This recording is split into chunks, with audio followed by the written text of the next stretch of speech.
8 o'clock. Today's news. CBS News on the Hour, sponsored by Progressive Insurance.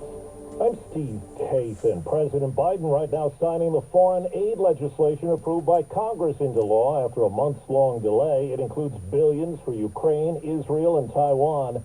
CBS's Weijia Jiang says it also has a measure pushing TikTok to divest itself from Chinese ownership within a year. The administration has been very careful to try to clarify that this is not a ban on TikTok, the app. The campaign uses it for an example, but they do think that the way it is structured from a business standpoint right now is a national security threat. The U.S. Supreme Court's hearing arguments on an abortion case about when doctors can perform them in medical emergencies in states that have banned the procedures. The case comes from Idaho, which is among 14 states that now ban abortions at all stages of pregnancy with limited exceptions. Supreme Court Justice Sonia Sotomayor says federal and Idaho law are in conflict. Idaho law says the doctor has to determine not that there's really a serious medical condition, but that the person will die.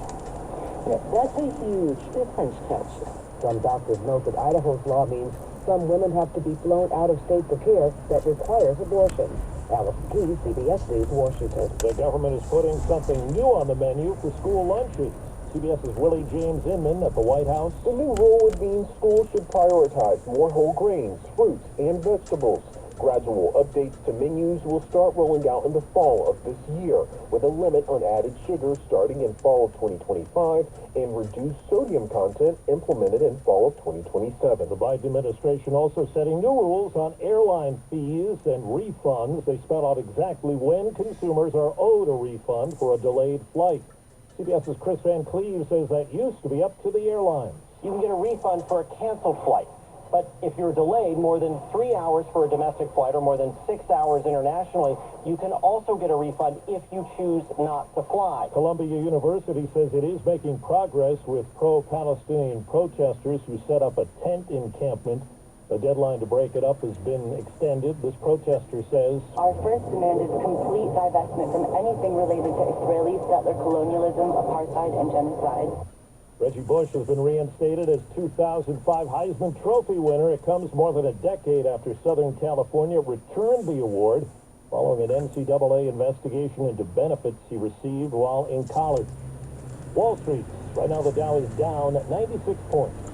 Well, that's today's news. Today's news.